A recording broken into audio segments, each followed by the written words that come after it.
and welcome back to Rails to Nowhere. I am, as ever, Simon, and joining me, as always, is Ella. Hello. Although I say, as always, you weren't here for the last now 2 episodes where I had Emily. No, I've had a lot on. Yeah. Things starting to restore some normality. Hello, everyone. It's lovely to see you all. Ella now has extra letters behind her name as well. Yes, I now officially have MA behind my name. I have a piece of paper. I have walked across the stage. There's a horrific picture of me shaking a man's hand, as you do. And also committing small amount of plagiarism in style. We are stealing Gareth Dennis's format. We've got a couple of slides this time. So if you're listening on the audio channel, you might want to head over to our YouTube channel and watch this over there this time, because it's quite a visual one. Maybe I should have done this for the last episode with Emily and Paul, but that ended up being a whole thing, and I think it probably worked better without slides that time. But we have some slides where we'll be having the posters and stuff that we're talking about, so if you want to head over to YouTube... These are very pretty. Yeah, you can see the visuals. Otherwise, today we are talking about publicity, selling the railways, selling London Transport specifically, and selling modernity in the 1930s. The sort of things that we've been talking vaguely about for the whole thing, and sort of following on from my discussion with Emily and Paul in the last 2 episodes. In the last episode we were talking about how London Transport built its branding, and we'll recognise some of those aspects here. We've got the roundel, we've got Johnston typeface, we've got the London Transport type mark. And of course, alongside the building of the branding, there is an attempt to sell the services of London Transport, which feeds into and out of these attempts to create a branding style, and really is at the cutting edge of advertising for railways at the time. Advertising in railways was nothing new in the 1920s, but the tone and shape of adverts was really changing radically as tastes and aesthetics changed throughout the period. So today we're going to be discussing the advertising of the London Passenger Transport Board and the railways more generally, and a little bit of a comparator to airline and motor vehicle advertising as well. So as always, we start a little bit of a literature review. So railway advertising and advertising more generally is quite a heavily written upon subject, especially for this period. Often this period, when we're talking about the railways, is described as the golden age of the railways, and sometimes the golden age of railway adverts, but more often the golden age of railways. And I think that's to do with the strength of the adverts that we see coming out of this period. If you know railway advertising at all, you would maybe think of some of these sort of adverts that we've got up here, or some of the ones that other ones that sort of exist for the Great Western and that sort of thing, and they all come out of this period. And the brand is so strong that we've even got things like the top 2 in the top left, which are not original 1920s or 30s adverts, but are reminiscent of that style, because that's the style that is associated very often with the railways in this period. It's a style that's not only become associated with this period, but it's also become associated with this images of modernity, most importantly, but also of nowadays almost a glory days thing. Yes. You see, I noticed that across the Southern network, for those who are unaware, I live in London and am a big fan of the Southern region because it's my region as such.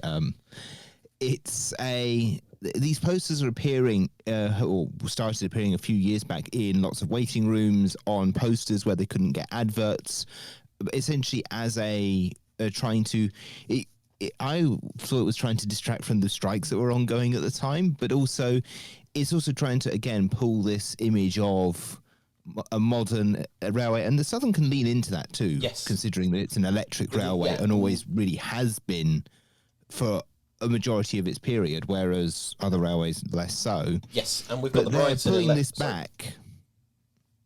Sorry, go on. I was going to say, because we've got the Brighton Electrics there, we've got the London Underground electricity poster there as well. But also I've put on the car advert for the Humber car, and that's also partially because these adverts, I think, are often a reaction to the way that motor cars and airlines and liners are being sold at the time as well, to try and present the railways as still being an up-to-date technology. It's a conversation we still have today, the railways being the technology of yesterday, and we want Hyperloop or maglev or whatever for the future, and the railways continuing to have to sort of find their way to push back against that sort of sense that they are outdated and yesterday's equipment. Now, yes, I was going to say there's a couple of other things as well. Like, I forget the exact name of this style. There is a proper name, and it's not just the Art Deco. It's there's actual style to this particular style of poster as well. The name, and I always forgets me. And if I remember and can find it, I will have it. Yeah, I'll send it to Simon to put up on screen. Yeah, but it's a style that is prevalent at the time, and it goes into everything from not just your transportation, but also into things like your appliances that people might buy, or just general services. You see it everywhere at the time. It's amazing. But it's also it's very much in keeping with how, say, in the mid-2010s, Apple went in the 2010s, the Apple went for that flat design, and everyone copied that flat design. Yes. And so on and so on. It's just what the trend is. So, if we're thinking about that sort of stuff in the 1920s, really to sort of think about how that came about and where that comes from and how it's different from what's come before, let's first of all just have a quick think about what came before.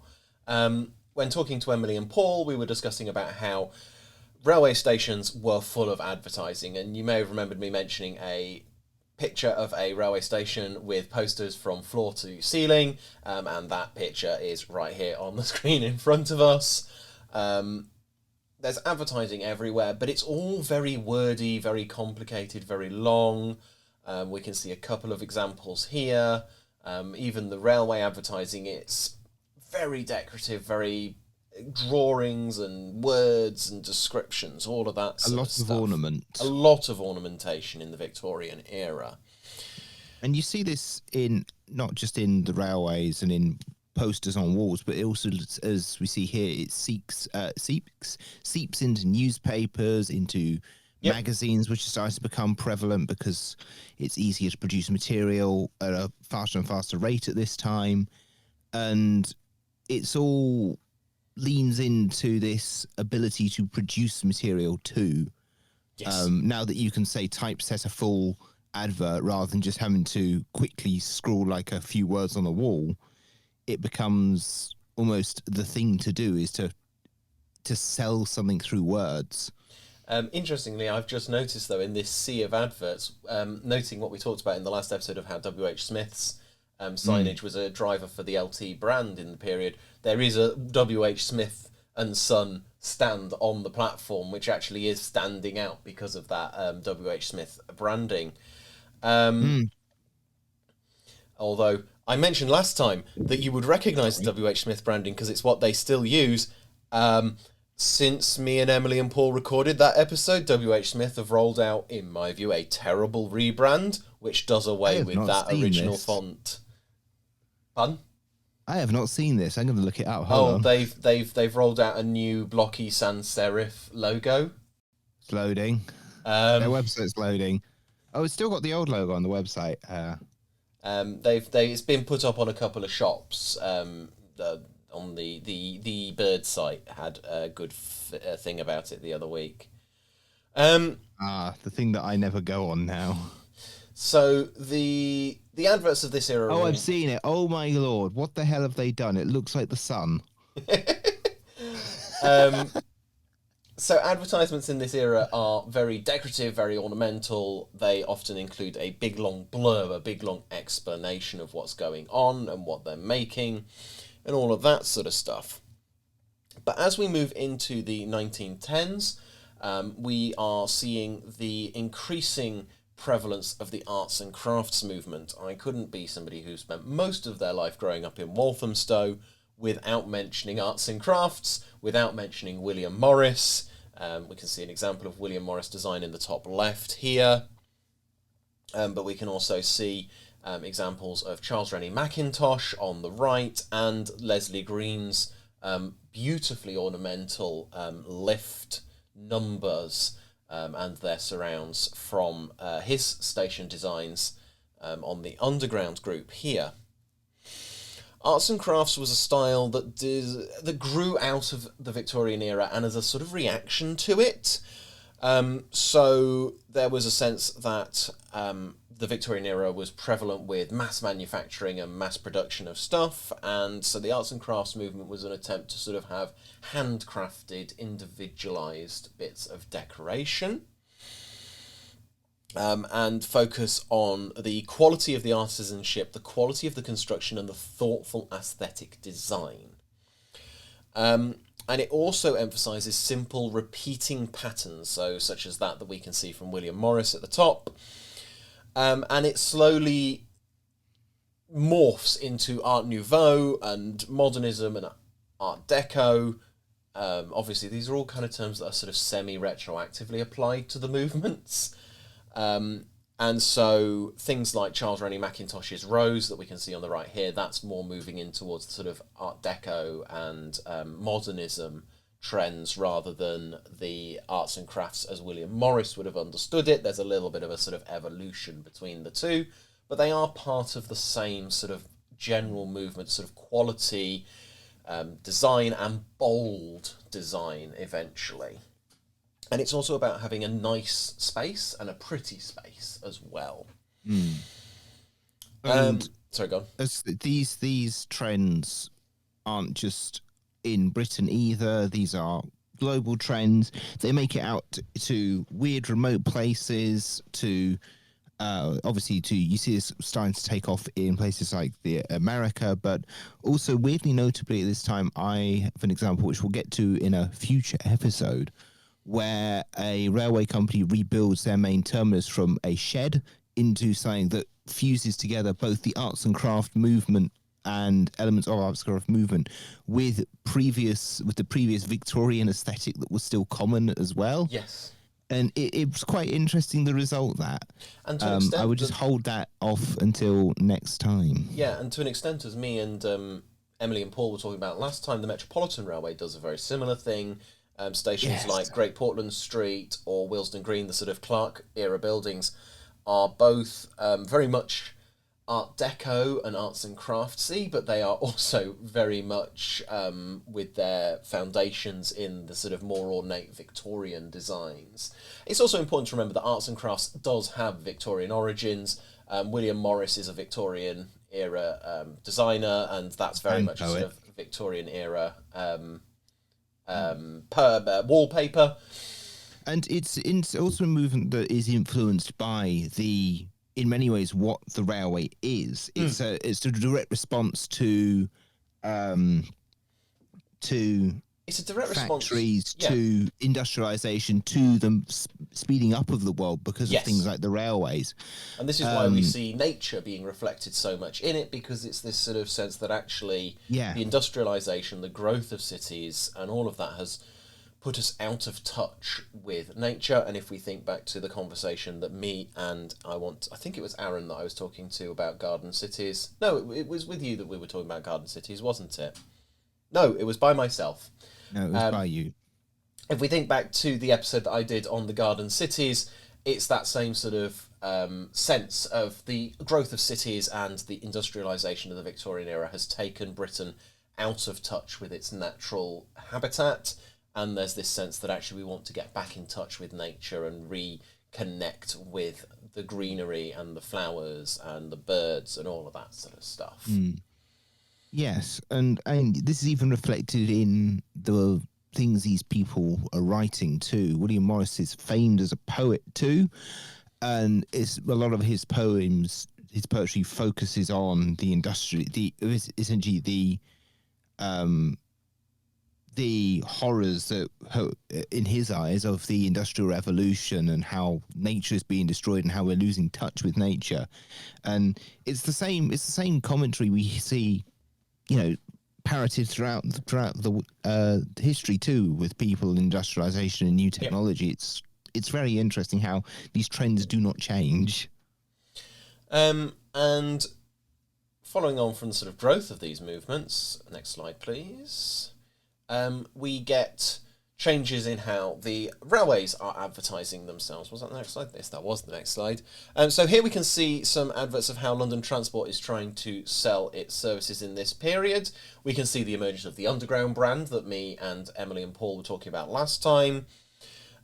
We can see that these posters have aspects of the previous Victorian advertising, but they are beginning to move away from that. We can see a move towards visual style rather than a written style. So we've got words that explain what's going on. So for example, the first poster, the soonest reached at any time, Golders Green, Hendon and Finchley, a place of delightful prospects. That's quite a lot of words on a poster, especially for our tastes now. But the vast majority of the poster is actually taken up by a picture, and that's quite a sort of ornate picture and a nice drawing. But it's using the visuals of the picture to sell to you.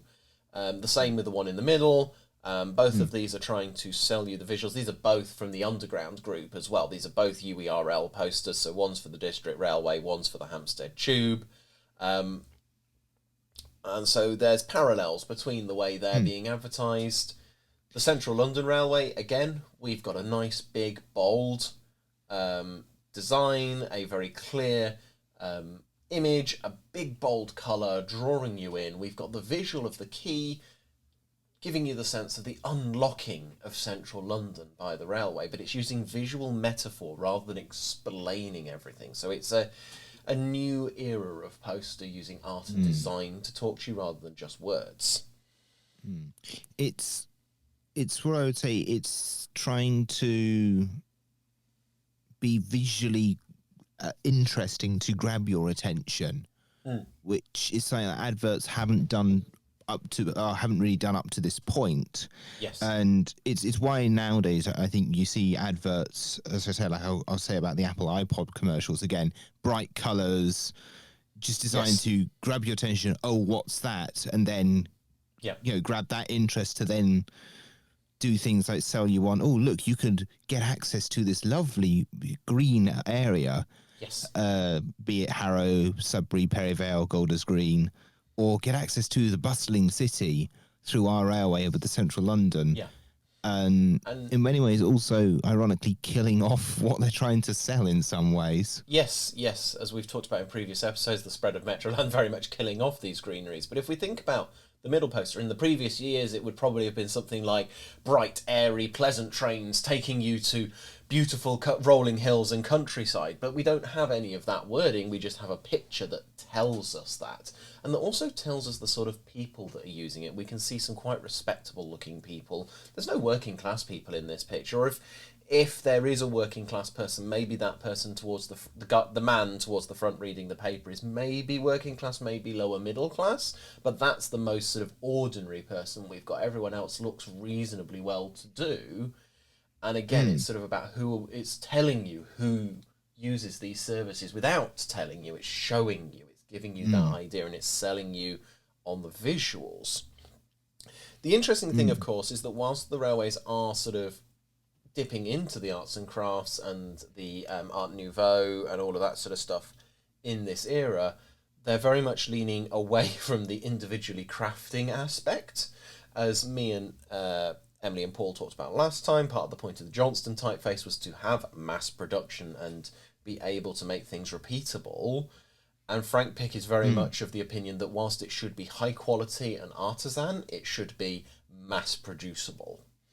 So the posters aren't one-offs, they aren't individual commissions. There are hundreds of posters printed off of the same design. So it's that blending of the two. And again, it's also why you get the somewhat muted colour palettes and so on too, because it's easier to apply for a printing press several colours and have that process. The fewer colours you use, the easier the process is the best way to explain it. Yes.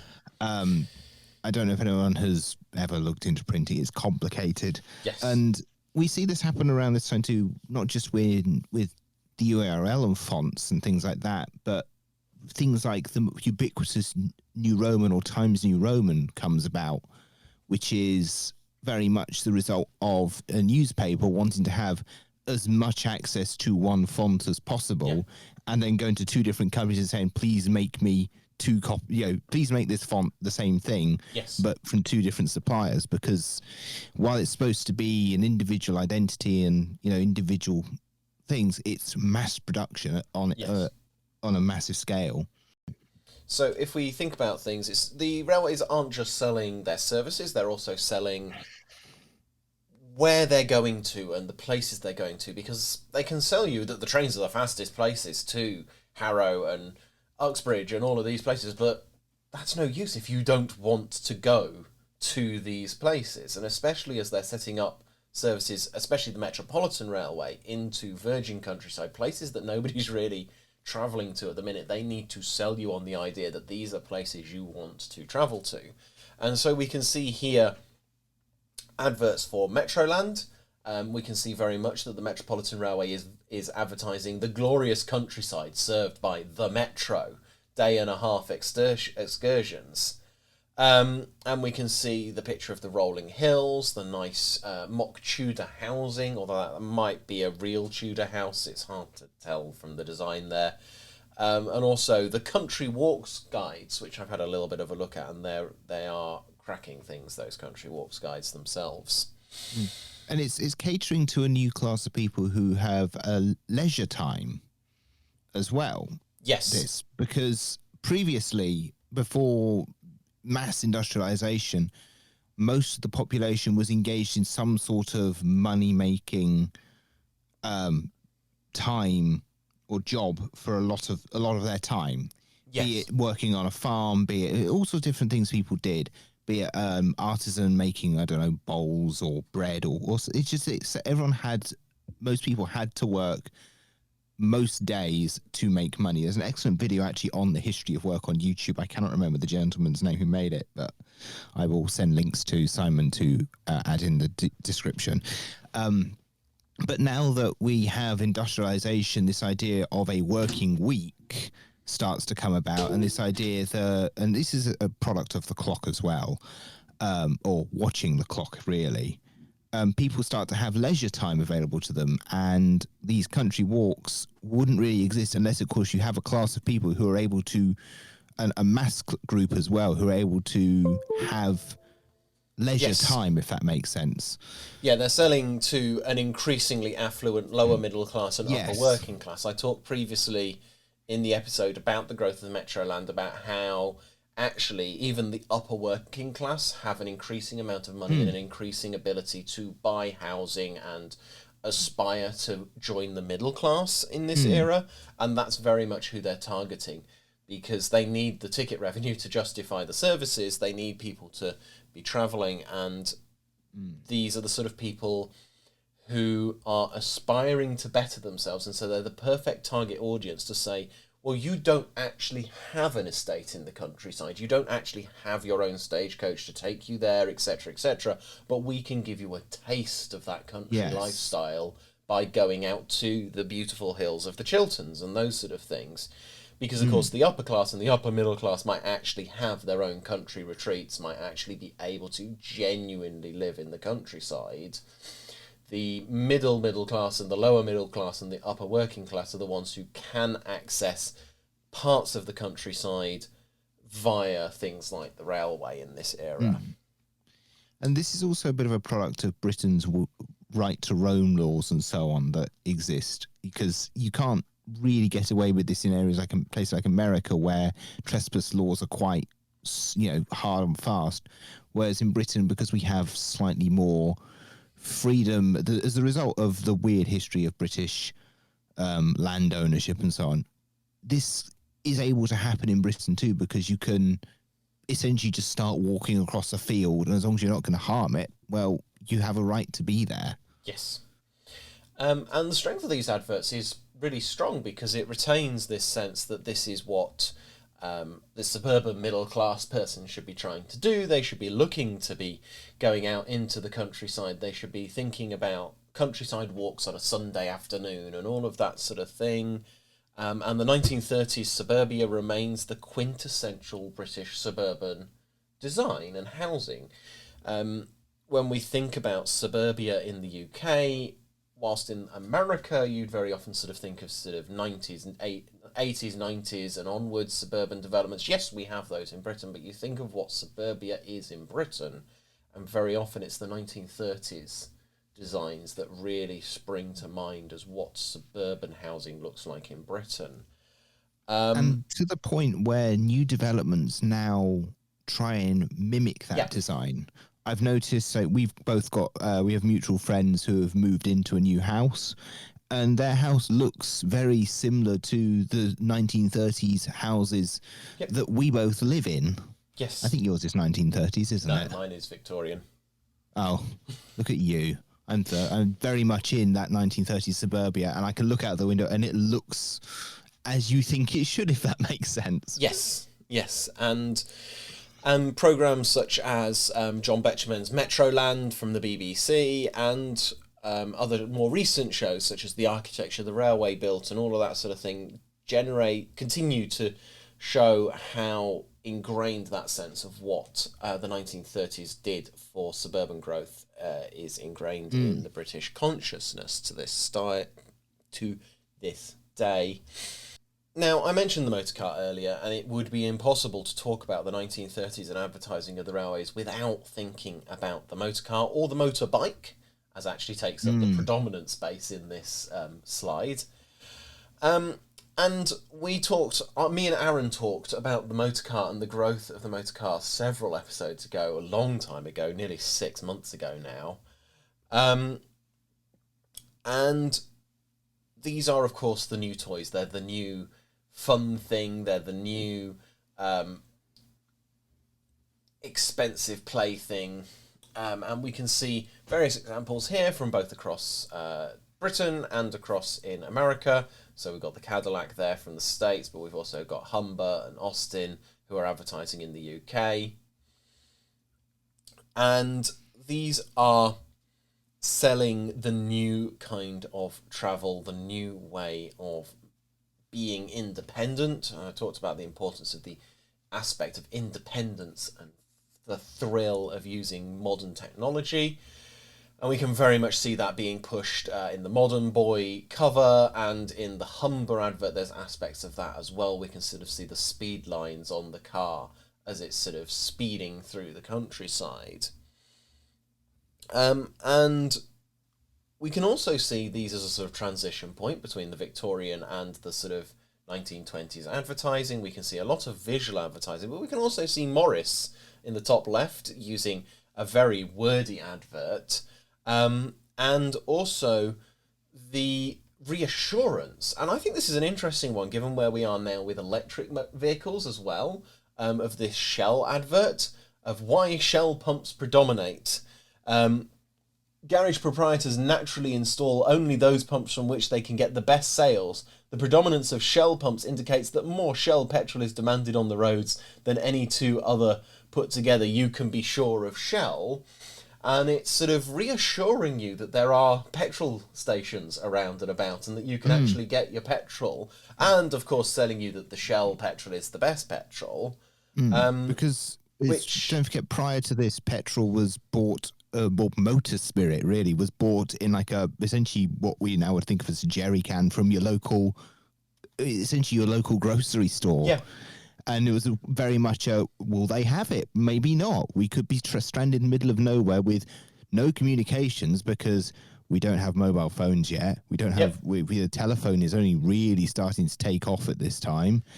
And this is an era when knowing how to siphon fuel out of another motor vehicle is a genuinely important skill for breakdown recovery at times. Yes, and it's not a thing you want to do either, because No. Especially as we're moving into the era of leaded petrol through this time as well. Yes, hello, Charles Midgley. But I find that interesting because, of course, we're in this very similar position now of people being like, but are there enough electric power charging points for electric cars and all of that sort of stuff? And it's like, well, petrol stations don't just grow on trees. They were an invention. They were built. These things change. So I find it interesting looking back at where motor cars and petrol vehicles were in that same sort of position. And it's also important to remember at this time too, we're starting to get used cars become available as well. I've got on my screen in front of me. It's not going to be in the slides, but I've got up a advert in the Jersey Evening Post from 1936, which is talking about a car display where they're advertising used vehicles as well as new vehicles available to the public, which means that not only can those who are very affluent buy cars, but also those who maybe are a little less affluent and starting able to, and these lower middle class people can start purchasing vehicles as well. Yeah, because we've got a mix of prices advertised on here. The Cadillac is obviously a high status vehicle. It's $1,500 for sale, so that's quite expensive. The Humber is ranging from about £400 through to £750, depending on exactly whether you want the 16 or the Pullman. But the Morris is very much a workaday car almost. It's £250 for the basic model on here, which, don't get me wrong, that's the equivalent of a couple of £10,000s today. How much is a cheap car? It's achievable, as me and Aaron talked about before, it's beginning to become achievable for your upper working class person to at least aspire to. And once you start getting that second-hand market, once you start getting people who are buying the new Humber car, well, they might want to get rid of their older one, and that goes down to a slightly lower class of person, perhaps in the later 20s and onwards. Obviously important, as I mentioned back in our motor car episode, to remember that not everyone owns a car, but often it's the aspiration of the ownership of the car, and the ownership of motorbikes is much more widespread in this era. Yeah, and as you say, it's what it represents, what the ownership of the space to have a car, so a garage or a drive, indicates about your aspirations for going forward. Yes. And it's the lifestyle that people are wanting to buy into, because this is the modern lifestyle. People always want to buy into the modern lifestyle. In the Victorian era, they want to be well-to-do, they want to be able to be middle class, they want to have high-class friends, they want to be able to take that step up. And it's the same in the 1920s and 30s. It's the same now. Everybody wants to be... I know Ella's going to hate me for saying this name, but everyone wants to be Elon Musk or Jeff Bezos. They want to be rich. They want to have all that money. They want to be well-known and all of that sort of stuff. Yeah. And I mean, I talk to my peers, and the cars that people want are things like Teslas. They are these status symbols. Yeah. And when actually maybe they would be better off with like a Renault Ami, which seems ridiculous when you say it, but probably they could get away with just a Renault Ami, or like a little Skoda Fabia, or but it's something. But instead, everyone wants the big, as the YouTube channel Garbage Time says, the land yacht. Yeah, why do people aspire to owning a Tesla or a BMW or an SUV or all of these sort of things? It's a status symbol. It's about asserting your position within society, and it's no different in the 1920s and 30s. And we admittedly, they're looking at these posters, that some of these cars are things that if they were available and I could buy now, I definitely would. I love the look of this era of motoring. This is very true. Either the Cadillac or the Humber would be definitely a vehicle that I would be like, I will buy that. I do not care. Do not care about how much you do not care about the fact you have to spend 360 days a year maintaining it just to get 5 days of use. But there's somebody. Oh, on that note, there's somebody not far that lives just around the corner from me who has a 1940s U.S. Army Jeep and motorcycle. In their garage, and it's just like, that's like. I have a small thing for sort of vintage cars. I'm not a big car-y person, but there's this little thing for sort of vintage motor vehicles. Can I tell a quick story about our Land Rover? Go on. If you want to cut this, you can, or cut it and save for the Patreon bonus. We used to own a Land Rover Series 3, which is an incredible vehicle on its own. It had a cream roof, a grey door, and a green... main body. It was incredible. But it spent more time on the drive with the engine out or the gearbox out that it did actually on the road. Its rear drive shaft snapped when we were driving it once. Thankfully, it's a 4-wheel drive vehicle, so we could get out of that one. And I have this very strong memory of my dad disassembling the gearbox on Mum's very nice dining table, and Mum being very cross. Motor vehicle is just like an old motor vehicle is just such a handful, and they were in the day, but they're even more so now because of their age. Unless it's a Lada, because those things do not break. Well, they're made out of fiberglass. No, they're made out. Ladas are made of steel. No, that's I'm thinking of Trabants that are made out of fiberglass. Trabants always break. Ladas, you turn the key, it will turn on. Whether it will run well is another question, but it will turn on. And so if we just before we move on from this slide, if we look at them, we can see that the big things they're selling us are speed, comfort, access to rural areas, and new pastimes. And notably, they are also playing off the idea of civilized velocity, which I think I've talked about before. So while the cars are stylish and intended to appear speedy, they are also presented in settings which show them to be of quality and providing access to aspirational pastimes, such as country walks or golf in the case of the Cadillac. Which is also noted in the Shell advert, which the Shell doesn't advertise themselves as being a city thing. They advertise themselves in this very rural setting. Shops, building, well, all these sort of countryside images. Yeah, we're giving you access to the countryside and the civilizing, but also the fun of the boys' toys with the motorbikes. And, that sort of thing that as looks well. very much like a thing you'd go off and watch it, or if you're that daring, go off and take part in. Yeah, exactly. I mean, I have done motor racing. It is good fun. And notably, this is representing an incursion into the cultural zeitgeist that the railway had undisputedly held since the 1800s as the big technology and the boy's toy. And suddenly now the motor car, the motorbike, the aeroplane and the ocean liner are all beginning to infringe onto this. I should have probably put an aeroplane or an ocean liner advert on there because actually they have a big impact as well. Just think of an aeroplane from the period, like a DC-3 is a bit early, but your early Douglases, that sort of thing. I think an aeroplane might appear slightly later in this slideshow. It's a couple of months since I created this slideshow. That tells you how out of kilter our recording schedule has got. Yes. And we can also see with the Cadillac, we can see the parallels in how advertising is being done in the US and the UK. We talk about globalization now and globalism now, but there's a lot of cultural exchange occurring even in this period, even though it is lower and slower than it is today, but it's already happening in the 1920s. And when was the first undersea cable laid? So 1858 apparently was 1858 was when the first undersea communications cable across the Atlantic was laid. Yeah. So images and design like this obviously take a little bit of time to cross, but it's happening.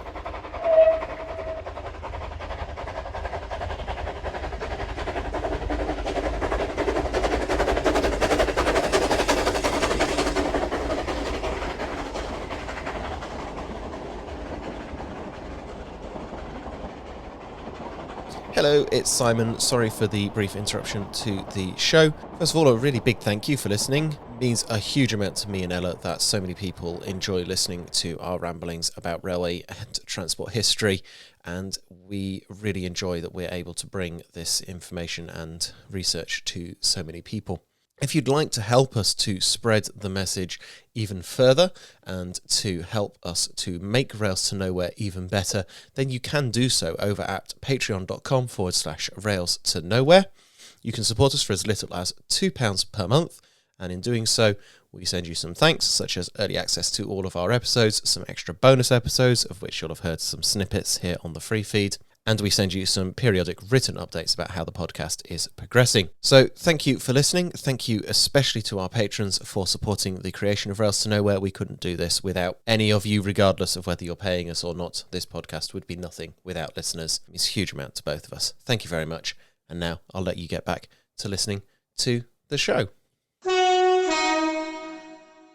So how do the railways respond to this? And here we've got some beautiful advertisements. Yes. Some of these are absolutely fantastic.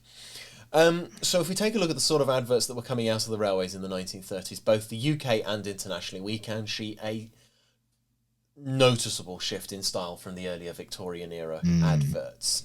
We can see bold colours, we can see bold designs, we can see the pushing of electricity and directness by the Southern Railway. I love the compass and ruler advert for the Southern Electrics in the top left. Oh, yes. As well as the Brighton Bell one is really stunning as well.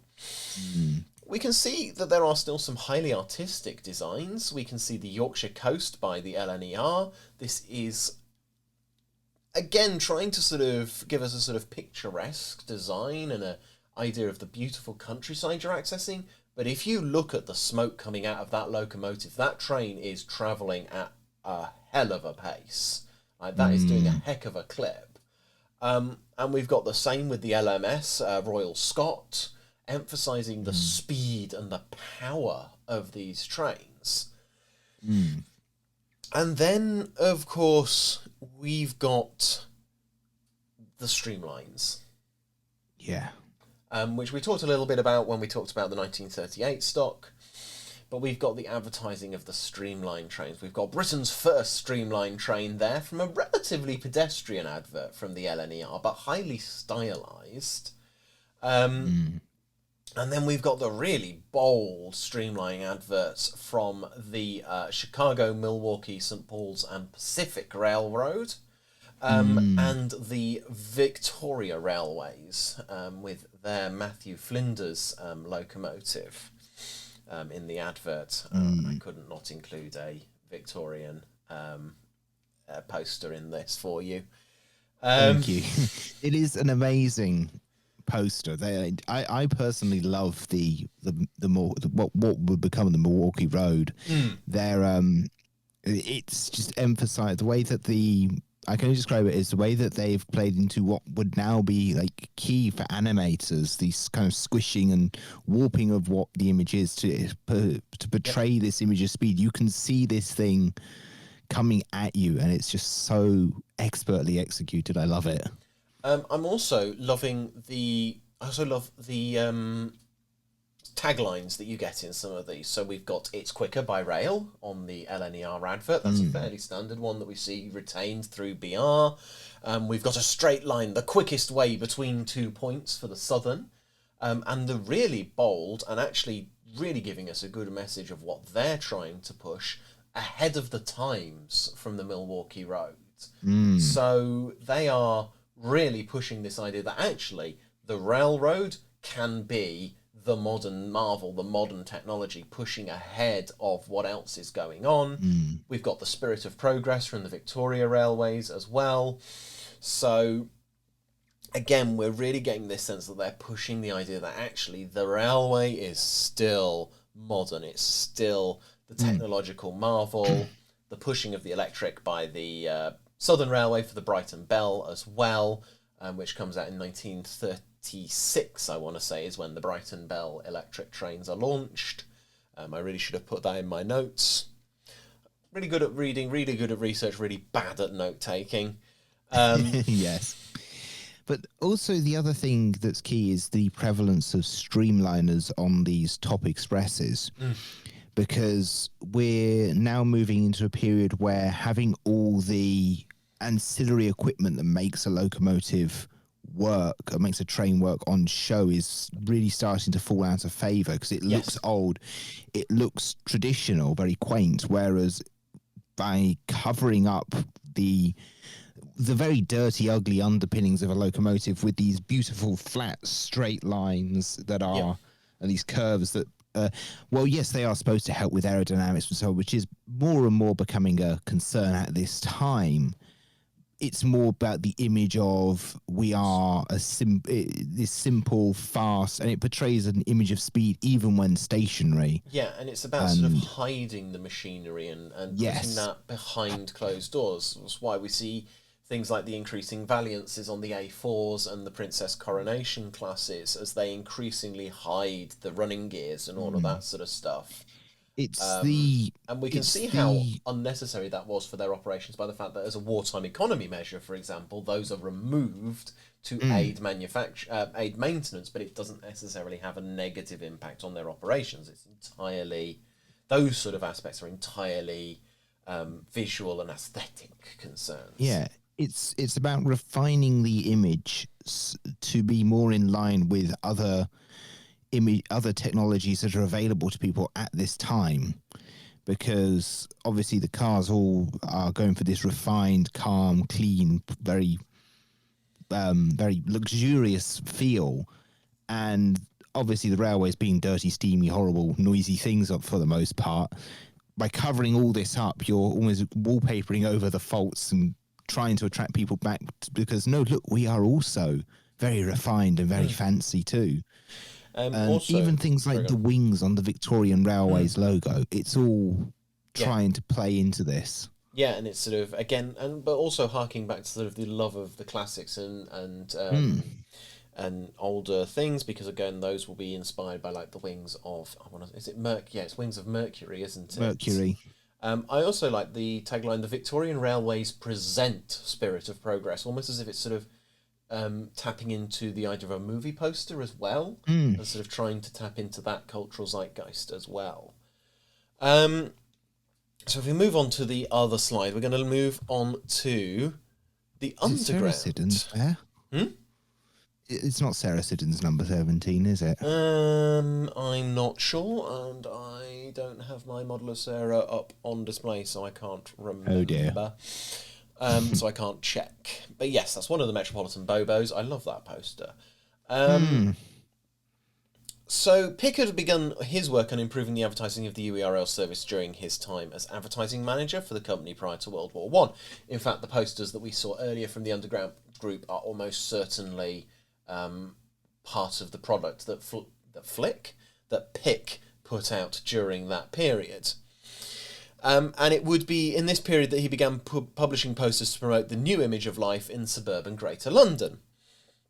However, he would also oversee a period where the UERL and the LPTB would shift their style of publicity with a shift to a clear corporate identity and bold designs that would sell the modernity of the system.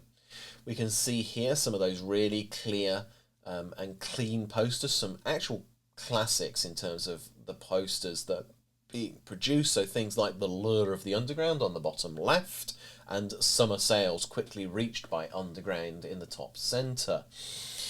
But we can also see the Metropolitan Railway beginning to sort of push back against this and sort of try its own thing. So we've got 2 Metroland in the top corner, which is a it's an interesting mix of the sort of highly stylised designs prevalent at the time, but also with a very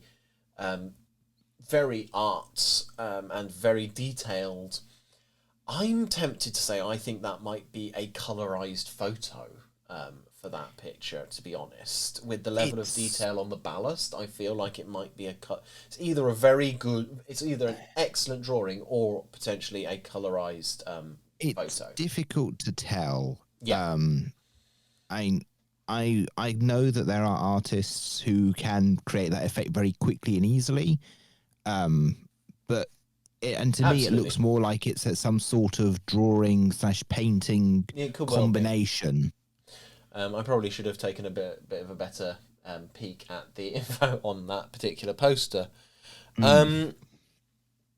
We can see, interestingly, parallels, though, between these and the advertisings of the Southern Railway in this era.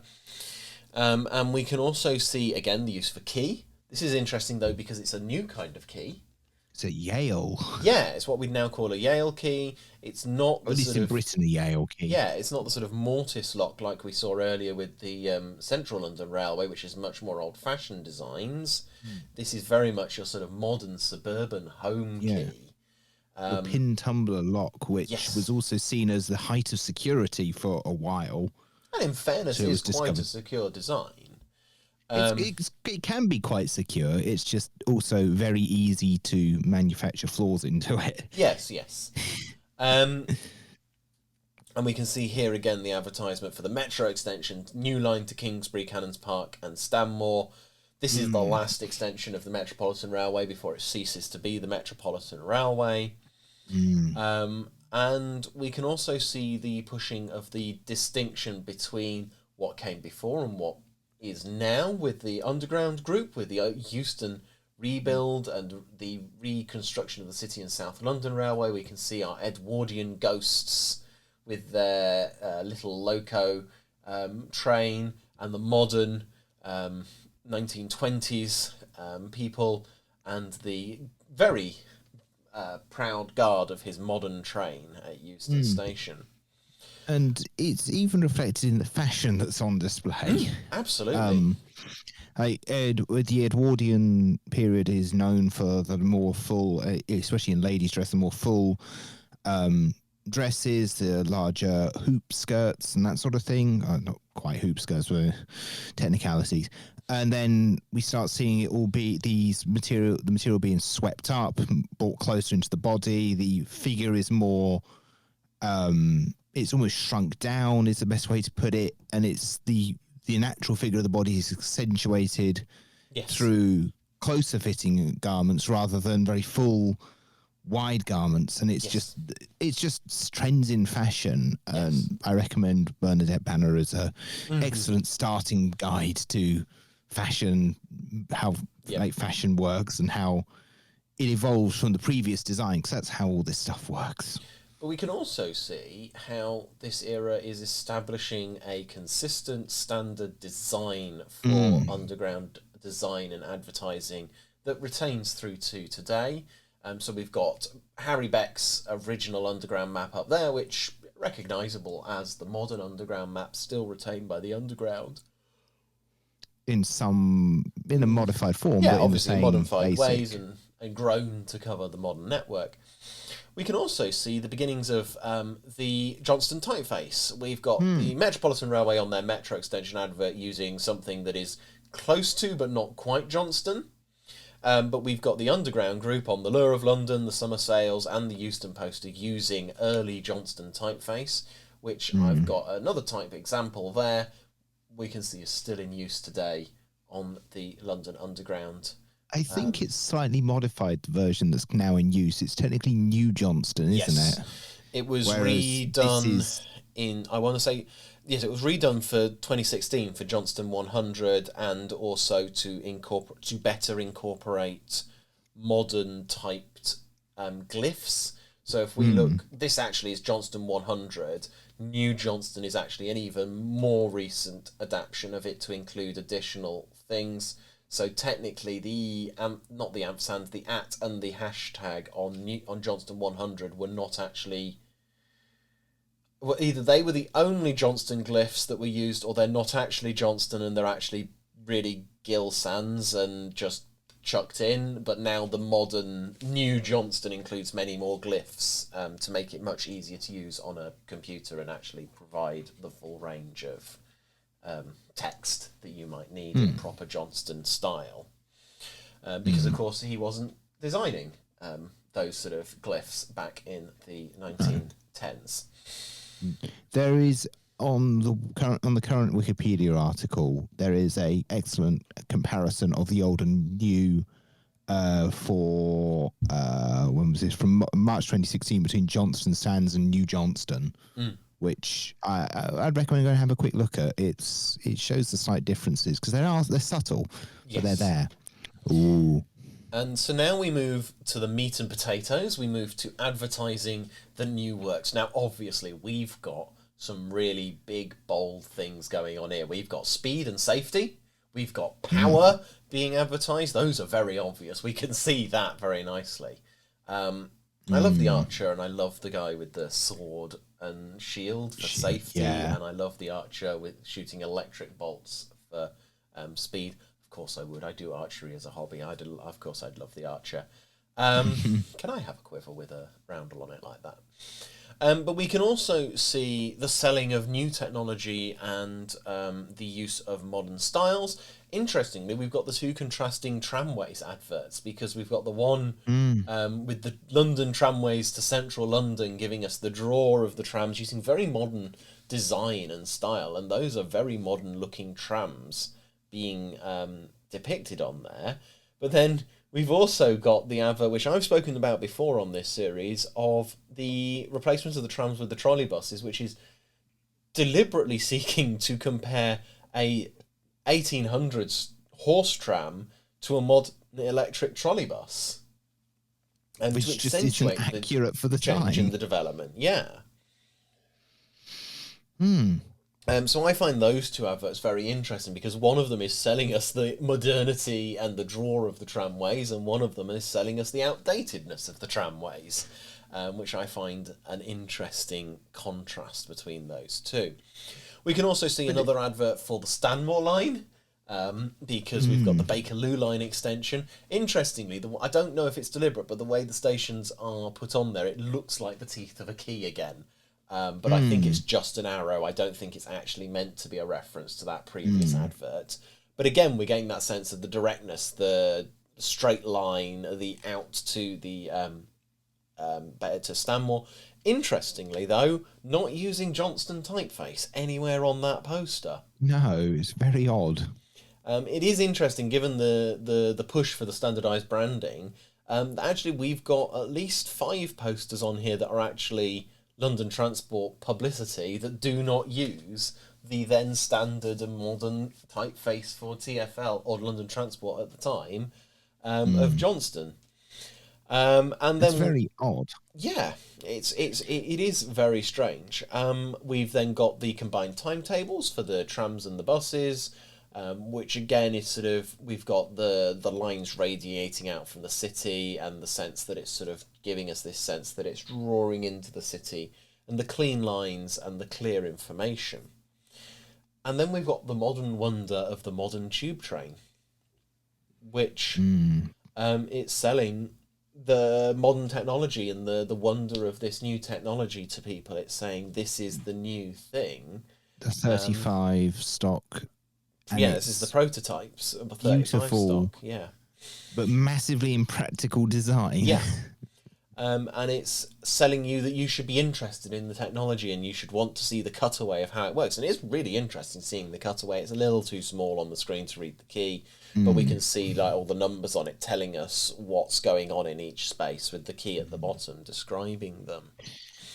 And it's also a bit of publicity that we don't see as much anymore. Now we try, for some reason, in Britain, we're very good at papering over how something works, whereas here it's being put on full display. This is how the system works. It is exciting. It is clever. Look at how smart we are to make this thing work. Yes. And it's something that there are, I forget where it is, there's somewhere in Europe where they have a tram where they've ripped off all the traditional paneling and put plexiglass over it, and they've labelled up how this tram works, and it's just a thing you can go and see as it's doing its day-to-day thing, and it gets people interested and excited about how this stuff works, and it is just brilliant. Is it Bucharest, something like that? It's Emily like or that. Paul will almost certainly text me to tell me, because they were the ones that shared it with us. Hi, Gareth. In fact, if you haven't texted us yet, Emily and Paul text me to tell me where that tram was. Yes, same with Gareth. I will also want to loop back to the tramways posters, because it's also, you could argue this is an early form of targeted advertising, because you've got, on one hand, this modern, look at our modern trams that will take you to the city for the areas they're not planning to convert to the new trolleybus. Yet for where they're planning the trolleybus, they're putting up these posters saying, look at how outdated your system is. We will replace your system with this nice new thing. Yes. And it's the first form, I would say, of targeted advertising, selling two essentially identical things about, or two things about the same thing to different people. Depending on what market they're in and, Yep. and what you're wanting to sell to that specific person. Yeah, exactly. So that brings us to the end of today's script. This episode is what I've referred to as live to tape. So there will be a little bit of editing, I think, because there'll be one or two things that I'll cut out. But mostly today's episode will be pretty much as we've recorded it. It's just over an hour that's taken us to record, which is perfect. But yeah, so we've seen how advertising has tied into the cultural zeitgeist that's been moving on through the time, how tastes changing over this period have sort of developed, and how the adverts have developed to feed in and off of those. And I think this is a really interesting topic. I think it's a little bit beyond what we've been able to talk about today in the confines of an hour's sort of episode. But I think it's an important thing to touch on in light of everything else we've talked about, and sort of ties a lot of what we've been talking about over the last dozen or so episodes together. And it also lays a bit of the foundation work for other things that we'll talk about in the future. Yep. Advertising from this period just sets up so much of the railways of this time, but also railways in the future, Yes. and how they understand themselves And is the key phrase. And this advertising is still very strong, as I said right at the beginning, very strongly tied to how we view the railways of this period. We still view the railways of this period as the golden age of rail travel. We still view things like the streamliners as being the pinnacle of steam transport. And to an extent they are, because they are towards the end of the era of steam trains, and so they are, to an extent, the most technologically advanced steam locomotives that ever existed, certainly in the UK. But a lot of that power is down to the fact that the advertising was so good, and to an extent that it's so timeless, because a lot of it does still appeal to modern tastes. And so, I mean, look at our branding on screen at the end of the day. Even this plays into us to an extent, because it's good branding at the end of the day. It works. It's identifiable at a distance, and it also works well in the modern era, not just in print, but also digitally as well, which is really interesting. There's very few designs that translate very well from the page to the screen. Yes. And this is one of the few design styles that really translates well from page to screen. Yes, exactly. And a lot of it, and if you go into a shop today and you sort of get old railway adverts, almost certainly they're going to be from this period. There's going to be sort of selling you 1920s and 30s stuff. And a lot of preserved trains tend to be of this era, mostly because they're the more recent ones and so easier to maintain, but also because of the aesthetic that they form part of. But as I say, that brings us to the end of today's episode. So thank you for listening, and thank you for supporting the podcast. If you do want to support us for as little as £2 per month, you can do so over at our Patreon. I've got a little support the podcast on Patreon on screen at the minute. I've also realised the transparency on the Patreon logo that I've used has not worked quite as I would have thought it should. When it was smaller and I was designing it, it looked like it was a white background, not a transparency squares. PowerPoint. Yeah, we love PowerPoint. When this comes out, we did a talk with History Indoors on modernism and the motor car and the Underground and the Jersey Railways 2 weeks ago. Yes. The link will be in the description of this episode for you to go to the YouTube channel of History Indoors and watch the playback of that. So sorry you missed that, but also you can still go and watch it anyway.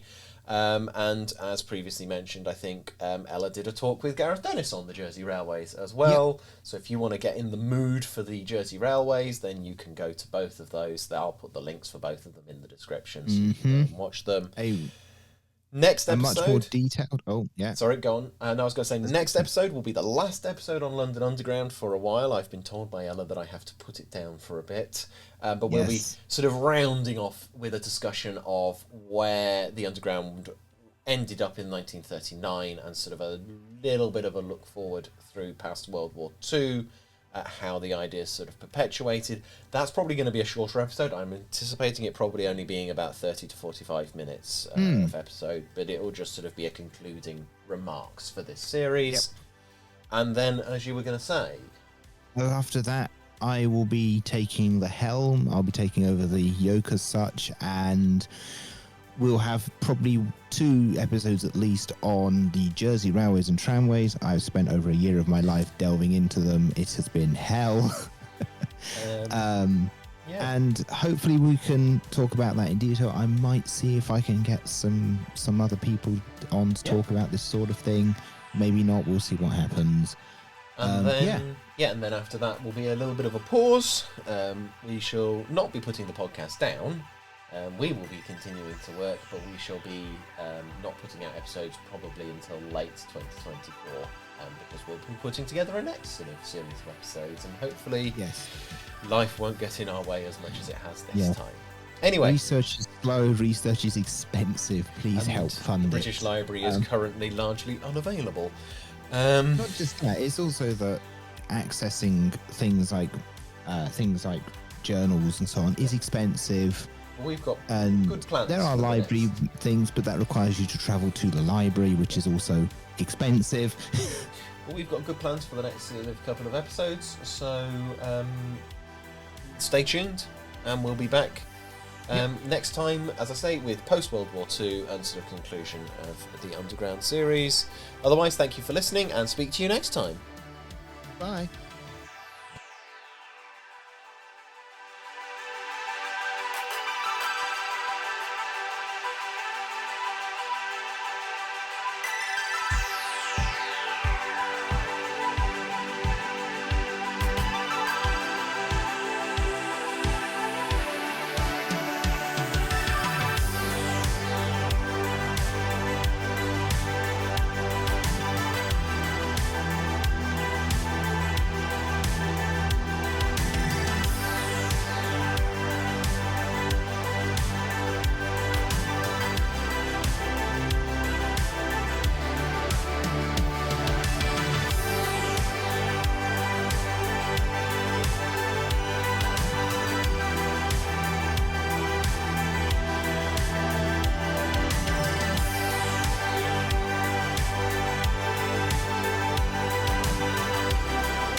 This episode of Rails to Nowhere was presented and produced by me, Simon Sartison Co, and Eleanor Ashton.